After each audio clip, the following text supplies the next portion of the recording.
माननीय मैं बताऊंगा, मैं उस पर ही बोलूँगा।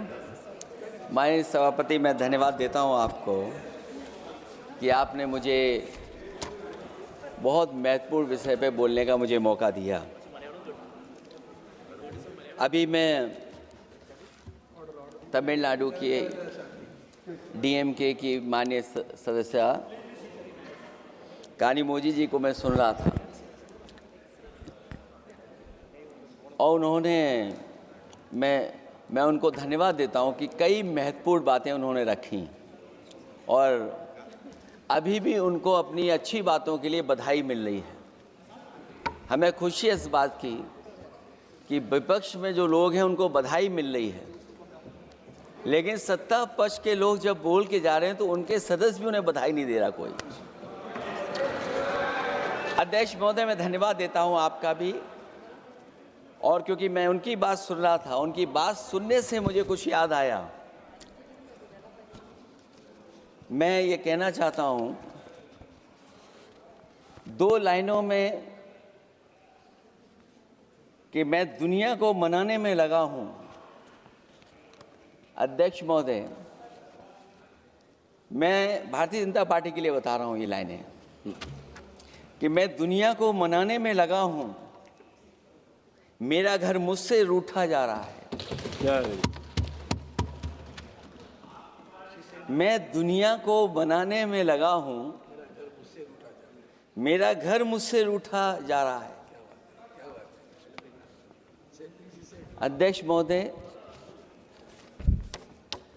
बात शुरू करने से पहले मैं सबसे पहले भारत की सेना, उसका आभार, उसका धन्यवाद देना चाहता हूं। दुनिया में साहसी फौजों में गिनती अगर होती है तो हमारी भारत की सेना सबसे आगे दिखाई देगी। उनके पराक्रम पर, उनकी वीरता पर, उनके अदम्य शौर्य पर हमें सबको गर्व है। कोई ऐसा भारतीय नहीं होगा जिसको गर्व न हो। हमें अपनी फौज पर गर्व है और हमें इस बात के लिए भी गर्व है कि जब सेना ने अपना ऑपरेशन शुरू किया तो पाकिस्तान के जितने भी टेररिस्ट कैंप थे उन पर अटैक किया गया।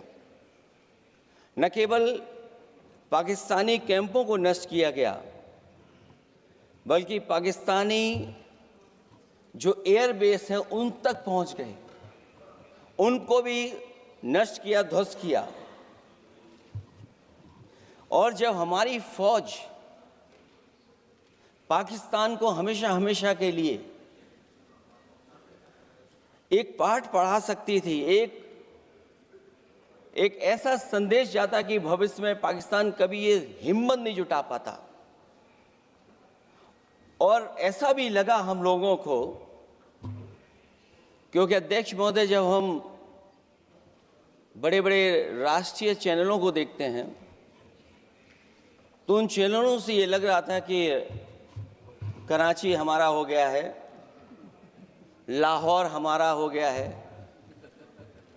किसी चैनल ने किसी को ये भी बताया कि हमने उनको पकड़ भी लिया है। जो कमेंट्री, जो विजुअल्स थे, वो ऐसा लग रहा था कि अध्यक्ष महोदय अब पीओके हमारा हो जाएगा। हालांकि सरकार के इंजनों को मैं टकराता हुआ देखता हूं। हो सकता है ये मेरा भ्रम हो, लेकिन पीओके के मामले में सभी इंजन हमें एक दिखाई देते हैं। और जहां पीओके पे पहुंचने तक की बात थी, कुछ लोग तो पीओके पर ये कह रहे थे कि हमारा कब्जा हो जाएगा, 6 महीने का केवल हमें मौका मिल जाए। ये अफसर सरकार आखिरकार पीछे कैसे हट गई और क्या कारण था कि सरकार को सीज फायर का ऐलान करना पड़ा? अध्यक्ष महोदय, हमें उम्मीद थी कि सरकार सीज फायर करेगी, सरकार ऐलान करेगी, लेकिन इनकी मित्रता बहुत है। बहुत गहरी मित्रता है और उसका परिणाम ये है कि इन्होंने अपने मित्र से ही कहा कि आप ही सीज फायर अनाउंस कर दीजिए, हमारी कोई ज़रूरत नहीं है, हम सीज फायर आपसे ही स्वीकार कर लेंगे। आखिरकार किस दबाव में ये सरकार स्वीकार कर रही है? वैसे तो अध्यक्ष महोदय, आज जिस विषय पर बोलने के लिए मैं खड़ा हुआ हूं, दरअसल वो विषय होना ही नहीं चाहिए था। ये दुर्भाग्यपूर्ण है कि आजादी के इतने साल बाद भी ऐसे मुद्दे बने हुए हैं। ये बात अध्यक्ष महोदय पक्ष विपक्ष की नहीं है, देश की सुरक्षा की है, जनता के जीवन और रक्षा की है। हम सब मिलकर के कोई ऐसी नीति रणनीति बनाते क्यों नहीं है जिससे सीमाएं हमेशा शांत रहें। लेकिन पहलगांव की घटना ने साबित कर दिया है कि लापरवाही देशवासियों की जान ले सकती है। और अभी जब मैं सुन रहा था और बहुत ही उत्तेजित भाषा में जब जवाब मिल रहा था, उत्तेजित भाषा इसीलिए बोल रहे हैं कि जनता सम्मोहित हो जाए, जनता स्वीकार करने लगे। लेकिन सच्चाई ये नहीं है। आप कितना भी उत्तेजित बोलें, देश की जनता समझ रही है। ये सही है कि जनता के इमोशंस का लाभ आप उठा रहे हैं शासन करने के लिए। जनता का इमोशन का लाभ उठाती है सरकार। मुझे याद है कि जिस दिन पहलगाम हमला हुआ, उस दिन वहां का हर पर्यटक पूछ रहा था, जो पर्यटक पूछ रहे थे कि खतरों के बीच मेरी रक्षा करने वाला कोई वहां क्यों नहीं था। आखिरकार ये सबके मन में सवाल यही है कि जिस समय घटना हुई, आखिरकार उन्हें बचाने वाला कोई क्यों नहीं था। और जो सरकार ये दावा करती है, 370 के बाद ये कहा सरकार ने कि भविष्य में कोई आतंकवादी घटना नहीं होगी, वहां टूरिज्म बढ़ेगा। जितने लोग वहां गए वो सरकार के भरोसे पे गए थे, वो सरकार के आश्वासन पे गए थे। और आखिरकार सिक्योरिटी लैब्स की जिम्मेदारी कौन लेगा? अध्यक्ष महोदय, सबसे बड़ा सवाल यही है कि सिक्योरिटी लैब्स का रिस्पॉन्सिबल कौन होगा, वो जिम्मेदारी कौन लेगा? और ये जो पहलगांव की घटना हमारे इंटेलिजेंस फेलियर की वजह से है। उन्हें मैदान को खुला छोड़ दिया। वो सरकार जानती होगी कि कितना समय लगा होगा फोर्सेस को आने में। आखिरकार वो जिम्मेदारी किसकी है? और फिर सरकार को ये जरूर बताना चाहिए कि सरकार क्या क्या कदम उठा रही है कि भविष्य में ऐसी घटना ना हो। क्योंकि पहलगांव से पहले पुलवामा भी हुई और पुलवामा में भी यही बात रखी गई थी कि इंटेलिजेंस फेलियर है। उस समय भी किसकी जिम्मेदारी थी इंटेलिजेंस फेलियर की? किसी को नहीं पता। और अगर इंटेलिजेंस फेलियर पहले था तो पहलगांव में भी वही इंटेलिजेंस फेलियर हम लोगों को और पूरी देश की जनता जानती है आखिरकार जिम्मेदारी किसकी बनती है। जो लोग बड़ी बड़ी बातें कर करके चले गए, कम से कम देश के सामने एक सबसे महत्वपूर्ण सवाल, उसका जवाब सरकार की तरफ से आना चाहिए। क्योंकि हमारी सीमा पर जो सुरक्षा है, जो रक्षा करने वाले हमारे सेना के लोग हैं, वो हमारी सीमाएं सुरक्षित रखते हैं। लेकिन हमारे भारत का क्षेत्रफल क्या है और सरकार को कम से कम ये जानकारी देनी चाहिए सदन को, देश की जनता को, कि जिस समय सरकार में ये भारतीय जनता पार्टी आई है और आज जब हम सदन में चर्चा कर रहे हैं तो हमारे भारत का क्षेत्रफल क्या है, कम से कम क्षेत्रफल पता होना चाहिए। क्योंकि जब हम सवाल पूछते हैं, और जो सवाल पर्यटक पूछ रहे थे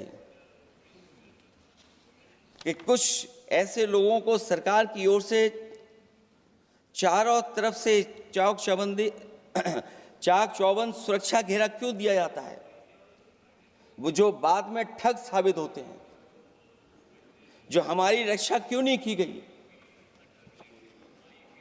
पहलगाम के दूसरे दिन की जिस तरह की राजनीतिक कार्टून, क्योंकि जिस तरह का लाभ लेना चाहते हैं भारतीय जनता पार्टी के लोग, हम सब ने देखा कि पहलगाम के दूसरे दिन ही जिस तरह का राजनीतिक कार्टून भाजपा के ऑफिशियल हैंडल से पब्लिश किया गया और हमारे द्वारा घोर आपत्ति किए जाने पर हटाया गया, उसने साबित कर दिया कि भाजपा के लोग भी जानते हैं कि दुख की इस घड़ी में उन्होंने देश की भावनाओं के साथ बेहद शर्मनाक खिलवाड़ किया है।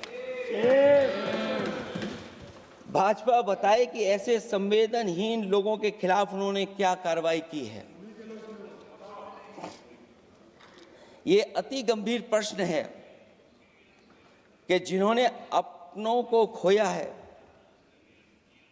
उन पर दबाव डाल करके बयान भले बदलवा दिए जाएं, लेकिन भाजपा याद रखें, बयान बदलवाने से सच नहीं बदल जाता है।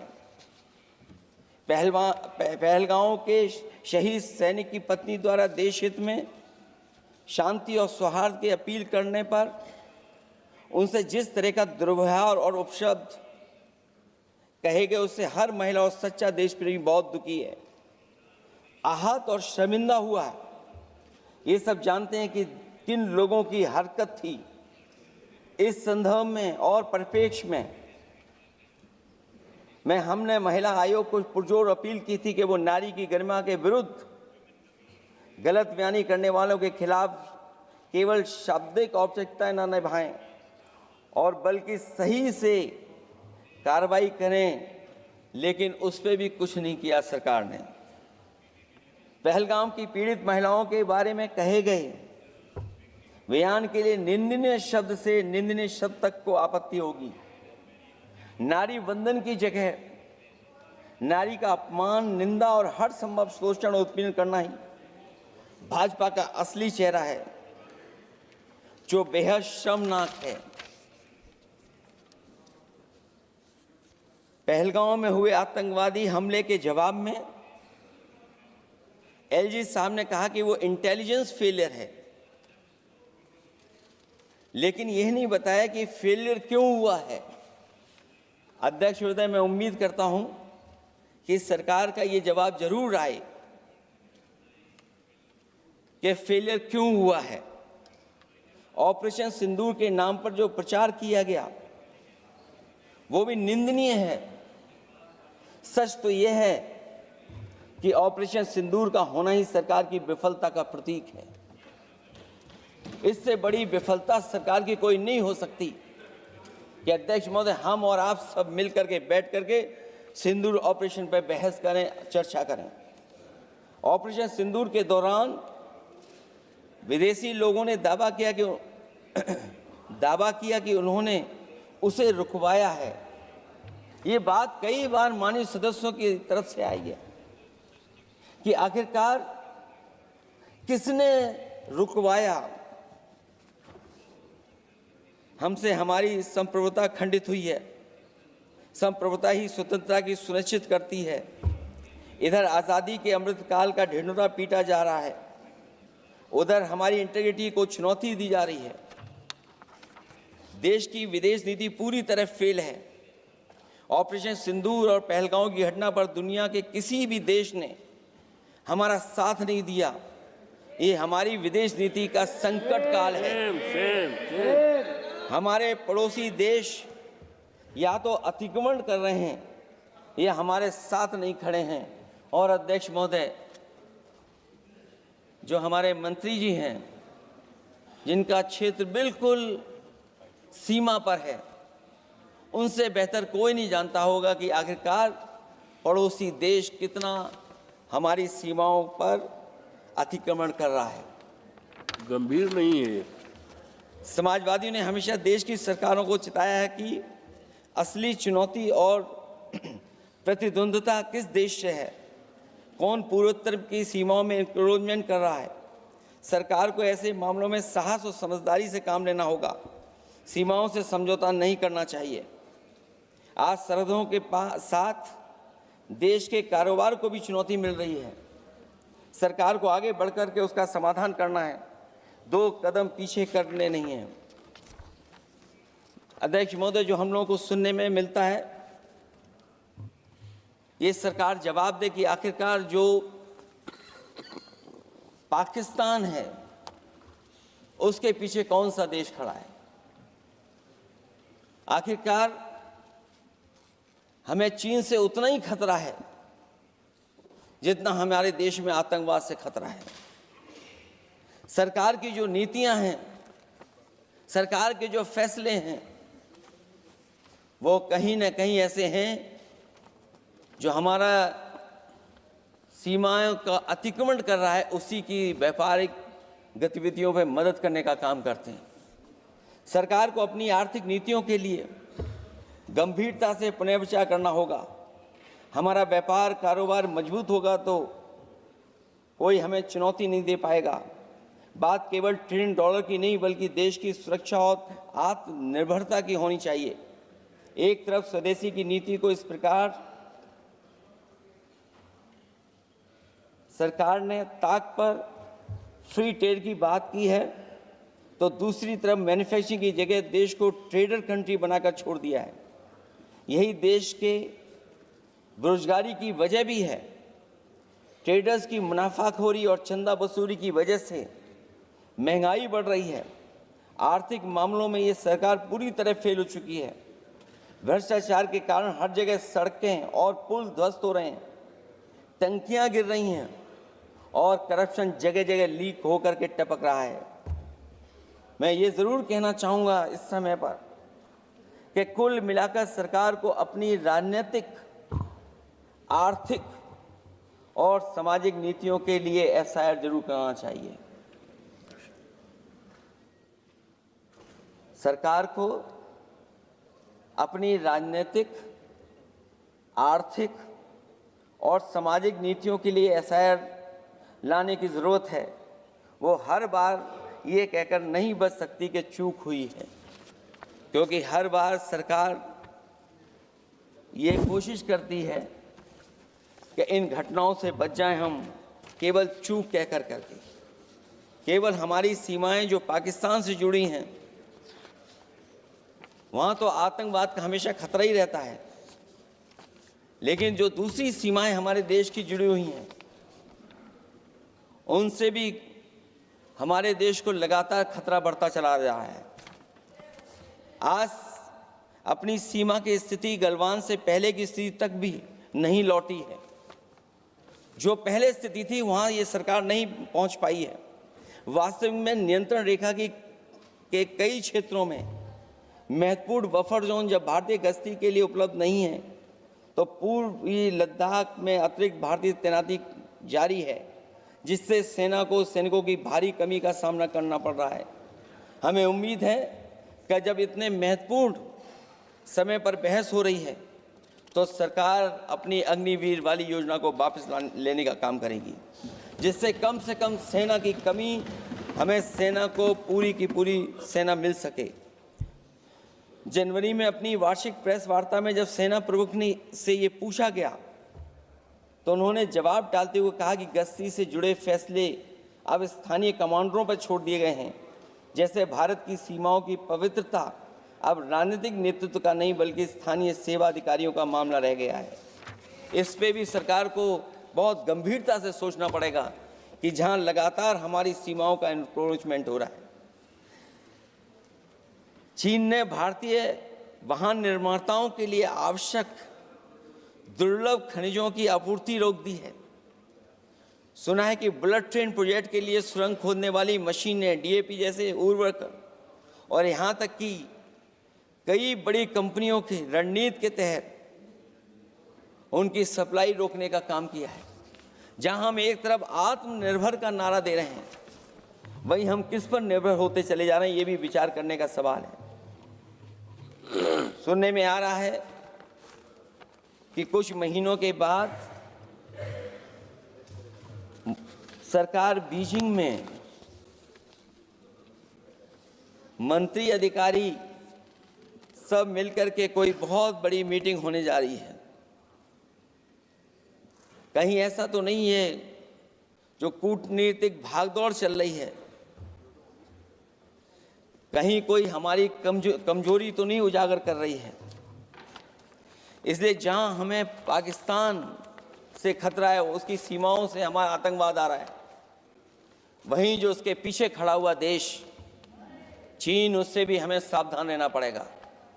और अध्यक्ष महोदय, हम सब समाजवादियों ने कई मौकों पर ये बात रखी और कही कि हमारा खतरा पाकिस्तान से नहीं है, हमारा खतरा है चीन से। न केवल वो हमारी जमीन छीन रहा है समय समय पर, बल्कि हमारे बाजार को भी छीनने का काम कर रहा है। इस सरकार को कहीं न कहीं आतंकवाद को और पाकिस्तान को लगाम लगाने के लिए 10 या 15 साल का ऐसा फैसला लेना चाहिए जिससे कि वहां से हमारा कारोबार कम होता चला जाए। और अगर हमारा देश महोदय कारोबार कम नहीं होगा तो हम अपने देश को आत्मनिर्भर भी नहीं बना पाएंगे। ये जो आत्मनिर्भर का नारा है, कहीं ऐसा तो नहीं है नारा कुछ व्यापारियों को लाभ पहुंचाने के लिए हो रहा हो। क्या व्यापार और राजनीति का संबंध ऐसा हो सकता है कि दोनों एक दूसरे का लाभ उठाएं? और याद रखें कि अगर हमें पाकिस्तान से खतरा है तो चीन राक्षस है, वो हमारी जमीन और हमारी बाजार दोनों छीन लेगा। मैं अंत में अपनी बात खत्म करने से पहले मैं कुछ सुझाव देना चाहता हूं। और मुझे याद है जब पिछली बार चीन से सवाल खड़ा हुआ था, ये सरकार पता नहीं कैसा फैसला लेती है। और मैं अभी विदेश मंत्री जी को जब सुन रहा था तो विदेश मंत्री जी ये कह रहे थे कि जो इंफ्रास्ट्रक्चर बन रहा है वो हमारा बहुत अच्छा इंफ्रास्ट्रक्चर बन रहा है। हम पुल अच्छे बना रहे हैं, हम सड़कें अच्छी बना रहे हैं, हम ब्रिजेस अच्छे बना रहे हैं। क्या ये सच्चाई है कि जिस तरह का चीन अपने सीमा पर इंफ्रास्ट्रक्चर बना रहा है, क्या उससे बेहतर इंफ्रास्ट्रक्चर हमारा बन रहा है? इसका जवाब जरूर सरकार दे। वहीं जहां हमारे डिफेंस को स्ट्रेंथन जितना हम करेंगे उतनी हमारी नेशनल सिक्योरिटी स्ट्रेंथन होगी। ये जो बजट लगातार कम होता चला जा रहा है, इस बजट को बढ़ाना चाहिए और कम से कम जीडीपी का 3% बजट डिफेंस का होना चाहिए।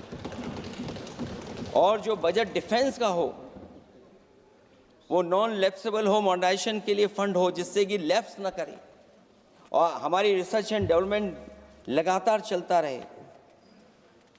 जो हमें कई बार आश्वासन मिलता है कि टेक्नोलॉजी ट्रांसफ़र भी हो जाएगा, आखिरकार टेक्नोलॉजी ट्रांसफ़र के लिए हमें वर्षों क्यों इंतज़ार करना पड़ता है? आखिरकार इसका जिम्मेदारी कौन लेगा? जो डिफेंस प्रोक्योरमेंट है हमारा, वो डिफेंस प्रोक्योरमेंट आखिरकार क्यों नहीं होता है? जहां सरकार समय समय पर डिफेंस एक्सपो के नाम पर न केवल भारत बल्कि दुनिया से ये कहती है कि हमारे यहाँ इन्वेस्टमेंट करें। आखिरकार डिफेंस एक्सपो के इन्वेस्टमेंट के कार्यक्रम के बाद कितना डिफेंस सेक्टर में इन्वेस्टमेंट आया है? और साथ ही साथ जब आत्मनिर्भर की बात हो तो हमारे देश की अपनी रक्षा करने के लिए हमारे अपने लोग क्यों नहीं तैयार हो रहे हैं? यह सरकार इतना क्यों नहीं जोखिम उठा रही कि हम खुद तैयार हों उन चीज़ों को बनाने के लिए। इसलिए मैं एक बार फिर ये कहता हूँ कि जहाँ पर सेना ने बहुत बहादुरी के साथ, अपने पराक्रम के साथ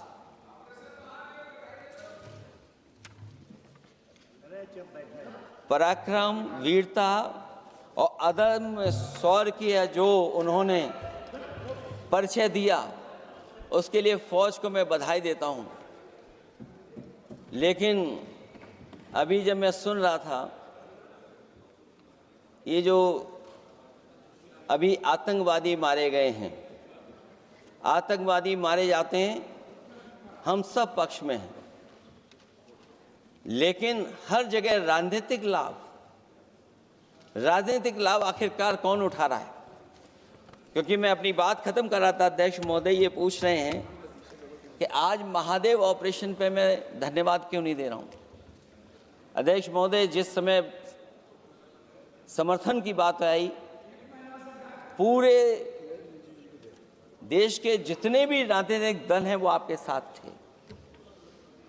आखिरकार इनकाउंटर कल ही क्यों हुआ?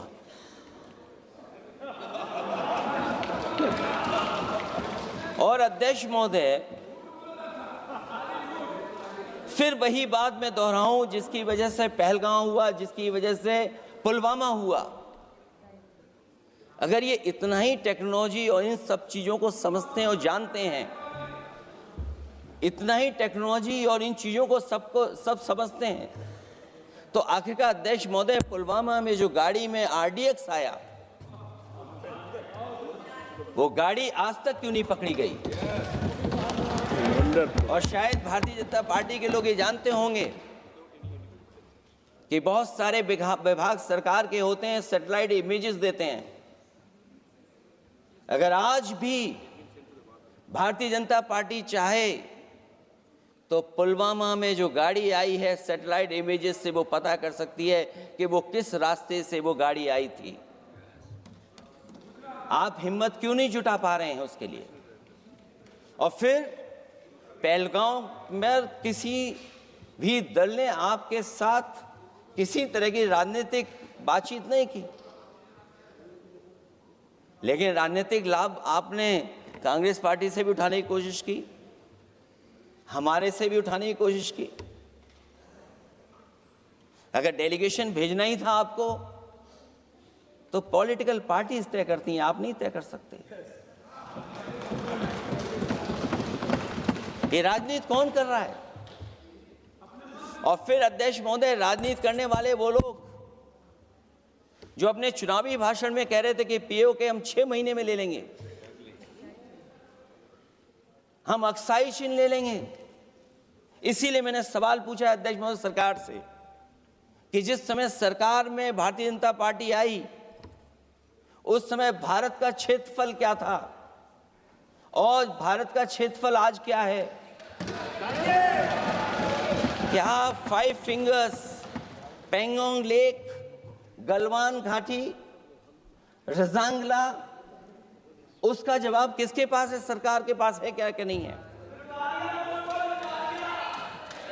और मैं आज अध्यक्ष महोदय कहता हूं, हम वॉर के खिलाफ हैं, हम वॉर नहीं चाहते हैं, लेकिन सीमा पर शांति रहे, हमारा कोई इंक्रोचमेंट नहीं करे। झगड़ा मैं आज भी कहता हूं, ये लड़ाई आपको, जो लड़ाई हुई है वो पाकिस्तान से आप नहीं लड़े हैं। अध्यक्ष महोदय, आप कितना भी छिपना चाहोगे, छिपाना चाहोगे, कोई भी स्वीकार नहीं करेगा। ये जो लड़ाई लड़ी गई है, ये आपको चीन से लड़नी पड़ी थी। और जो समय आप बताते हैं कि इस समय से इस समय तक हमारी एयरफोर्स और हमारे लोगों ने हमला किया, टेररिस्ट लोगों के तमाम सेंटर्स को खत्म किया है, तो हमारे मन में भी एक इच्छा आती है कि हमारे सबसे बेहतरीन एयरक्राफ्ट, जो नींबू और मिर्च लगा करके जिनकी पूजा की गई थी, वो कितने उड़े थे। हम और